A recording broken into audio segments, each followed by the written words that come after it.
kasih, senang sekali ya. Hari ini Miss Wiwin ketemu dengan kalian anak-anak kelas 6. Hari ini kita akan melanjutkan pembelajaran kita.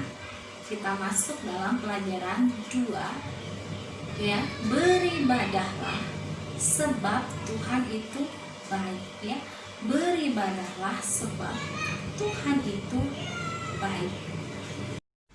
Anak-anak, mari kita buka Alkitab kita di kitab Ulangan 10 ayat 12 sampai ayat yang ke-22. Tapi kita hari ini baca ayat yang ke-12 saja ya. Kita baca bersama-sama. Maka sekarang, hai orang Israel, apakah yang dimintakan daripadamu oleh Tuhan Allahmu selain dari takut akan Tuhan Allahmu, hidup menurut segala jalan yang ditunjukkannya, mengasihi Dia, beribadah kepada Tuhan Allahmu dengan segenap hatimu dan dengan segenap jiwamu. Nah, sekarang bukalah kitab Mazmur 100 ayat yang ke-2. Beribadahlah kepada Tuhan dengan sukacita, datanglah ke hadapannya dengan sorak-sorai.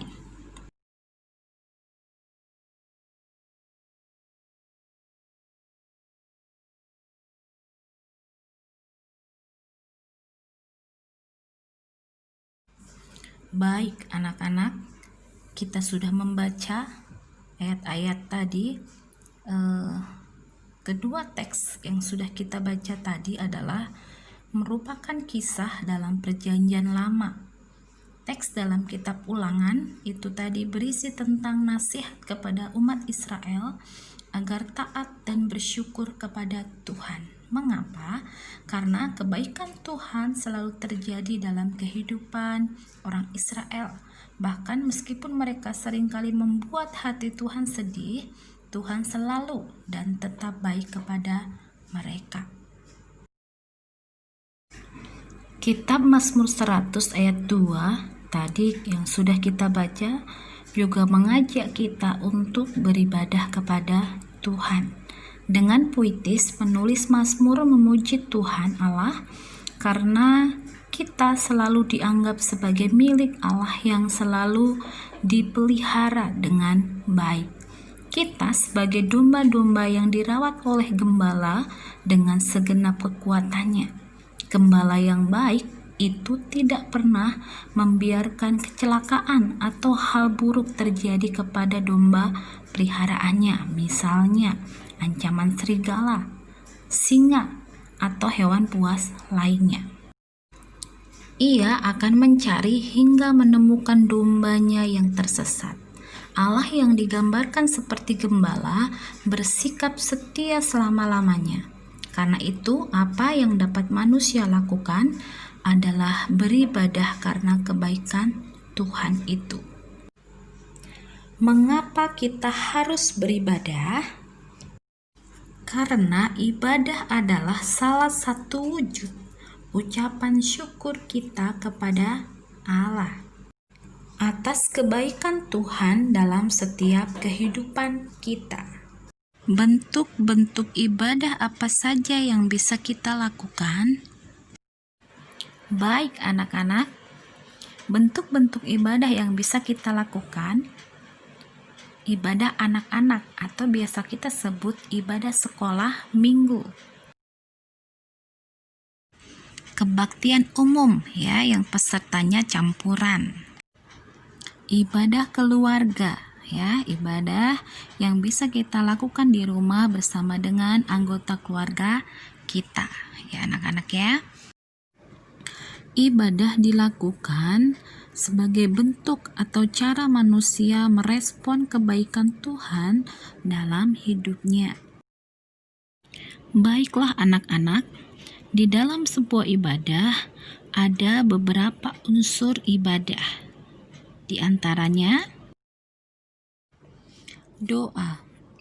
Dalam doa kita mengucap syukur kepada Allah.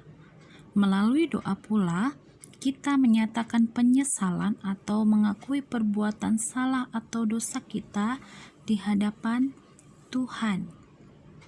dan memohon pengampunan dan pertolongannya agar kita dapat berubah menjadi lebih baik lagi, yang disebut doa pengakuan dosa.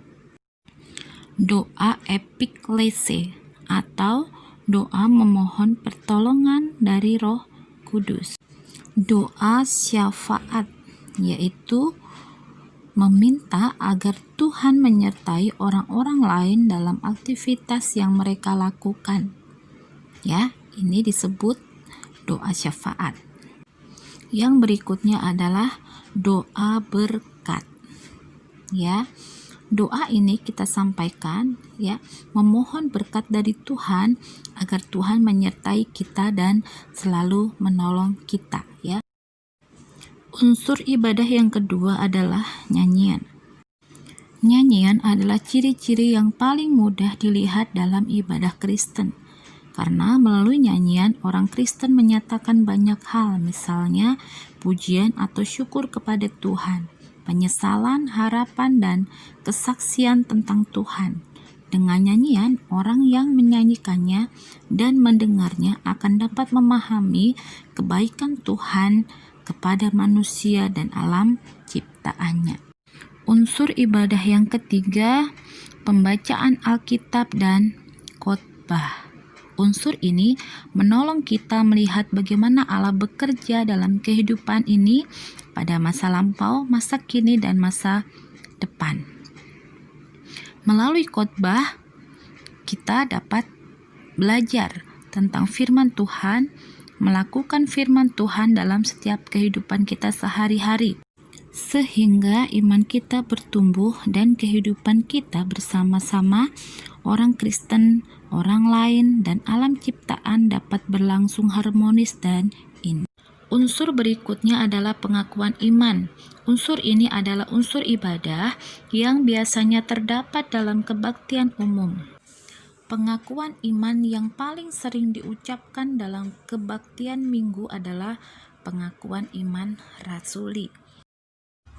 Baik anak-anak, mari kita ucapkan pengakuan iman rasuli ini bersama-sama ya. Aku percaya kepada Allah, Bapa yang Maha Kuasa, Khalik langit dan bumi, dan kepada Yesus Kristus anaknya yang tunggal Tuhan kita, yang dikandung dari Roh Kudus, lahir dari anak darah Maria, yang menderita sengsara di bawah pemerintahan Pontius Pilatus, disalibkan, mati, dan dikuburkan. Turun ke dalam kerajaan maut. Pada hari yang ketiga bangkit pula dari antara orang mati, naik ke surga, duduk di sebelah kanan Allah Bapa yang Maha Kuasa, dan dari sana ia akan datang untuk menghakimi orang yang hidup dan yang mati. Aku percaya kepada Roh Kudus, gereja yang kudus dan am, persekutuan orang kudus, pengampunan dosa, kebangkitan daging, dan hidup yang kekal. Amin. Anak-anak, kita akan menyanyikan lagu Betapa Hatiku ya. Kalian nyanyi lihat teks di sini ya.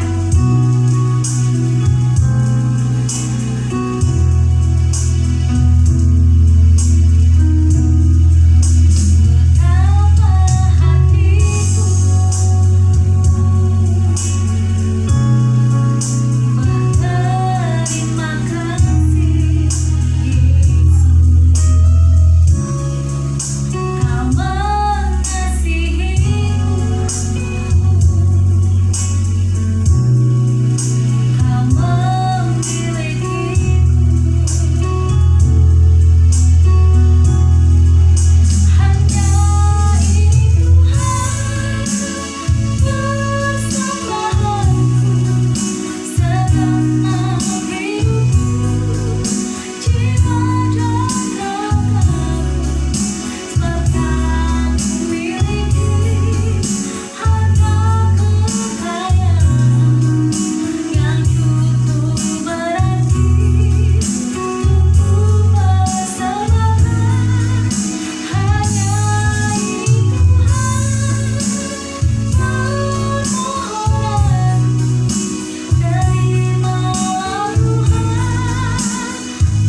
pelajaran kita hari ini, Miss Wiwin berharap kalian bukan hanya memahami pelajarannya, tapi kalian dapat mengambil hikmah dari pelajaran hari ini ya. Jadilah anak-anak yang taat beribadah, bersyukur ya kepada Tuhan. Sekalipun saat ini kalian ya belum bisa pergi beribadah ke gereja, belum bisa sekolah juga ya, tapi Miss Wiwin berharap kalian di rumah beribadah, berdoa ya, memuji Tuhan.